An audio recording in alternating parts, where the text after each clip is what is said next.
My friend always says, oops, I left my wallet at home, whenever we go out, expecting me to foot the bill. It bothers me, but my husband had an idea. So I invited her out, pretending I forgot to buy something. We left the place, and now we're trying out our plan. I hope it works. My name's Addison, and I'm 34 years old. I work part-time while my husband Johnny brings in a good income. Our little family, including our 4-year-old son Cliff, lives comfortably. We recently upgraded from an apartment to a house after saving up some money. That's when I met Susanna, a fellow mom in the neighborhood. She's raising her husband's stepchild, which I found intriguing. Eager to befriend her, I soon realized that Susanna had quite the personality. Despite not knowing her well, we welcomed her into our lives. Today, after my son's gym class, I decided to join in, hoping to integrate into the community. It went well, and I made friends with other local moms who invited me for lunch. We grabbed sandwiches and coffee at a nearby cafe when suddenly Susanna appeared out of nowhere. Addison, what a coincidence! Are you here for a tea party? She exclaimed loudly, joining our table without hesitation. We exchanged uncertain glances, but couldn't turn her away, so we ended up having lunch with Susanna. As we were finishing up lunch, we started discussing splitting the bill. Then Susanna chimed in, since I just happened to be here, I don't need to pay, right? We exchanged glances, knowing exactly what was happening. Susanna's habit of dodging payment was rearing its head again. Plus, I didn't order anything, so it wouldn't make sense for me to pay, she argued. We sighed at her reasoning. She always found excuses to avoid paying her share. But Susanna, you did have something to eat, and you ordered coffee, Addison pointed out. Can you cover for me this time? I didn't plan on joining you guys today and didn't bring any money, Susanna replied. We thought she shouldn't have joined us if that was the case, but no one voiced it aloud. I hesitated, but Susanna insisted stubbornly, I'll pay you back later. Come on, Addison, we're neighbors. Let's be good neighbors. So what?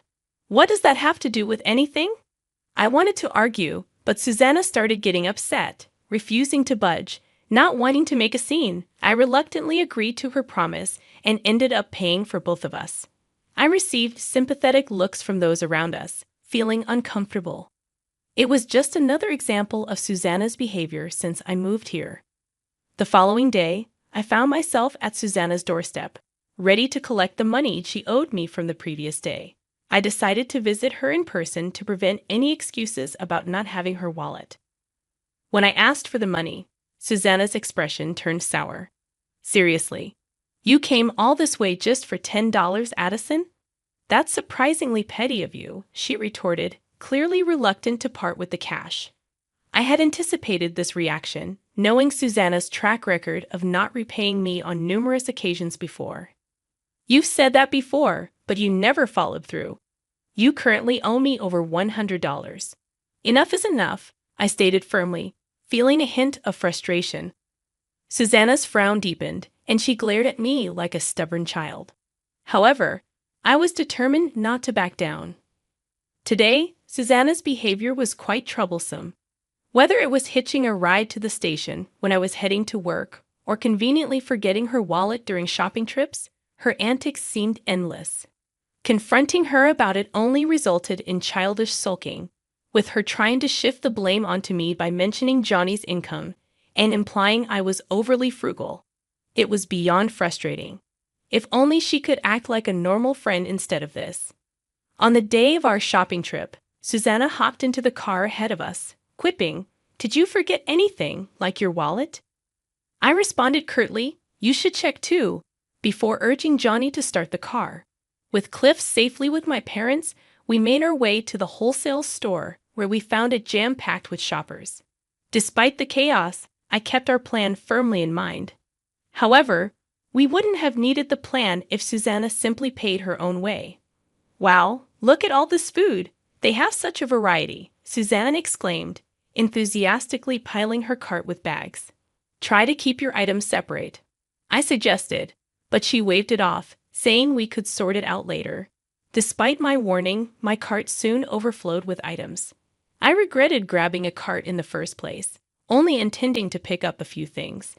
It seemed she had no intention of paying for herself, oblivious to our silent frustrations as she continued browsing without checking prices. As we approached the checkout, Susanna's familiar habits resurfaced. Something seems off. Johnny and I exchanged concerned glances. Susanna fumbled through her purse, looking expectantly at us as if waiting for a prompt. When we remained silent, she couldn't hold back any longer and loudly declared, "Oops, I left my wallet at home." Johnny and I exchanged a knowing look, deciding it was time to put our plan into motion. "Oh, I forgot to grab something," Johnny chimed in as we stood in line. I went along with Johnny's plan, nodding in agreement. Susanna, who had been rummaging through her purse, turned to us. "Could you go get it?" she asked. "But what if you can't find it?"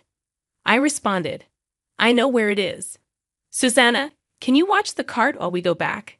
I asked, pushing the cart towards her. Susanna instinctively took hold of it. "Huh?" she questioned. "We'll be quick. You sure you'll be okay? Remember, I don't have my wallet," I reminded her. Susanna reluctantly agreed to wait in line while we went to fetch the forgotten item. Johnny and I exchanged a subtle smile, making sure Susanna didn't notice. We then discreetly hid behind shelves and people, keeping a close watch on her. It seemed our plan was unfolding as expected. How long would she wait? With the cart full of items, she couldn't easily abandon them when it was her turn. Suppressing a mischievous chuckle, we remembered how Susanna always relied on my wallet. There were instances when she would make excuses to leave early if I refused to pay. Recalling this, Johnny suggested we turn the tables on her. However, we had agreed that if Susanna made any attempt to pay, we would let it slide this time. But true to form, the moment she reached the checkout, she announced she'd left her wallet behind, seemingly banking on us to foot the bill.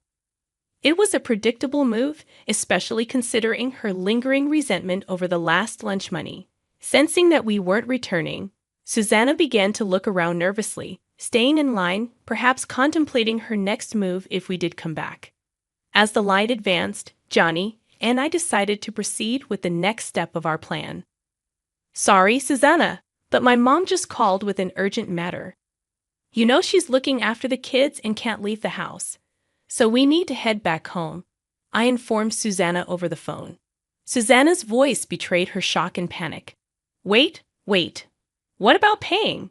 I forgot my wallet too." "Please hurry back and pay before you leave. Nowadays, you can pay with your phone, right? Figure something out. And most of the shopping is yours anyway. If you don't want to pay for a few items, just remove them from the cart. It should be quick since we only picked up 2 or 3 things." Susanna's voice grew increasingly irritated. "I don't have any means to pay. Come back now, or at least leave Johnny here," Johnny interjected, taking my phone with an exasperated tone. "I need to help with the heavy lifting." "Sorry, but you'll have to take a cab back. It's urgent. Or maybe get your husband Phil to pick you up." Susanna was left speechless. We knew she was wary of Phil, as we had heard from other local mom friends about her previous encounters where Phil had sharply scolded her. Despite this, she hadn't learned her lesson and continued her schemes behind Phil's back. That's the situation. If you're unsure how to use your phone to pay, ask the staff. They should be able to assist you. "As that register accepts mobile payments," I explained. Susanna clenched her teeth. "Did you set me up?" "Of course not. Isn't it normal to pay for your own things?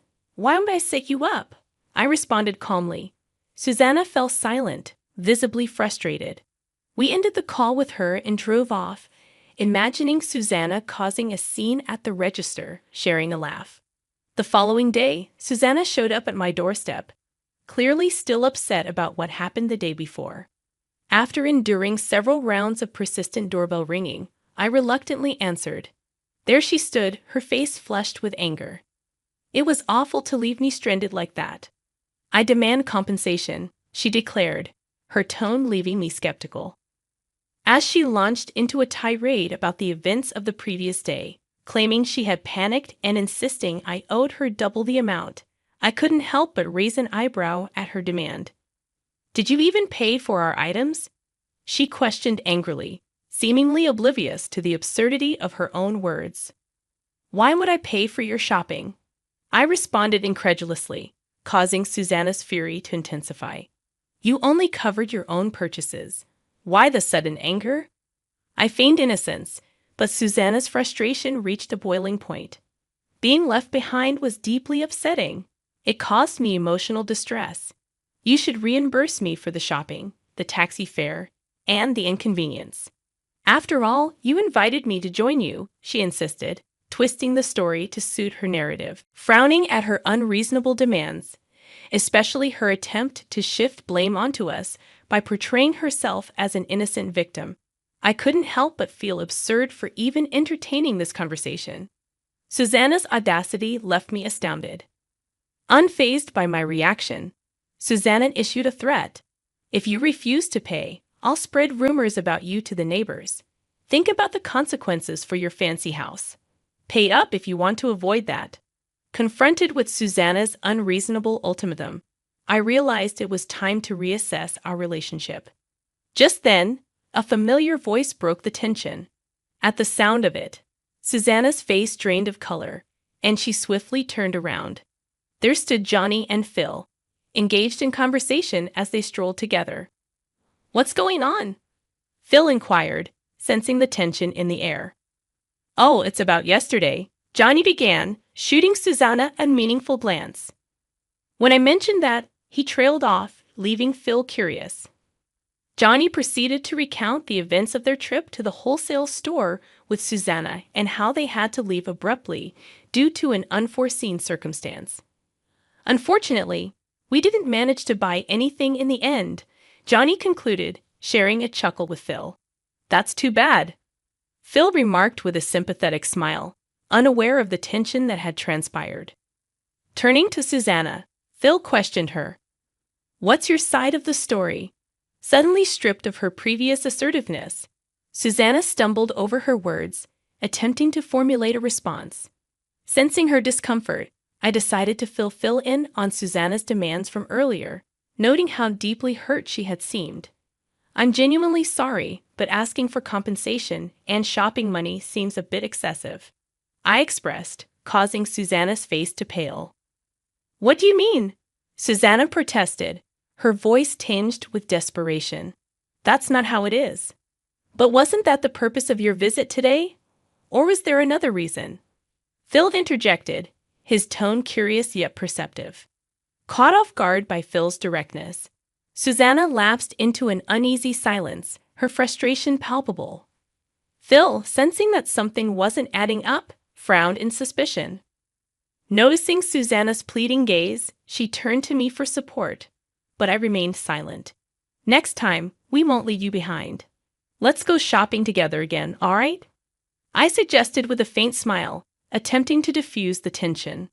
Okay, Susanna replied hastily, her face drained of color as she hurriedly made her exit.